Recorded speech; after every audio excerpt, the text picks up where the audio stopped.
গছৰ ক্ষতি কৰাটো কঠোৰভাৱে নিষিদ্ধ। নামফাকে গাঁওসমূহত ধৰ্মীয় ৰীতি নীতিৰ সৈতে জড়িত গছ গছনি, ফল মূলৰ গ্ৰন্থ আৰু অলংকাৰিক গছ আদি সততে দেখা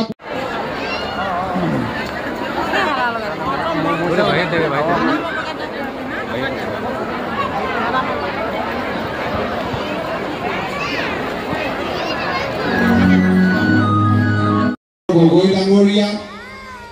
OBC আয়োগৰ অধ্যক্ষ শান্তনু গগৈ ডাঙৰীয়া আৰু সকলো টাই জনগোষ্ঠীৰ পৃষ্ঠপোষকতা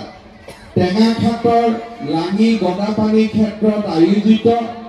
তৃতীয় টাই জনগোষ্ঠীৰ সাংস্কৃতিক মহোৎসৱ আৰু গছৰ ক্ষতি কৰাটো কঠোৰভাৱে নিষিদ্ধ। নামফাকে গাঁওসমূহত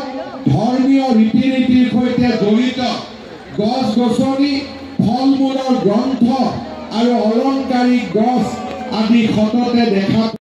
সামূহিক সাংস্কৃতিক আৰু বৌদ্ধিক শক্তি প্ৰদৰ্শন কৰি আৰু সমন্বয়ৰ সাঁকো নিৰ্মাণ কৰি টেঙাখাটত আজি যি সাংস্কৃতিক সমাৰোহ আৰু আন্তঃৰাষ্ট্ৰীয় যুৱ মহোৎসৱ পালন কৰা হৈছে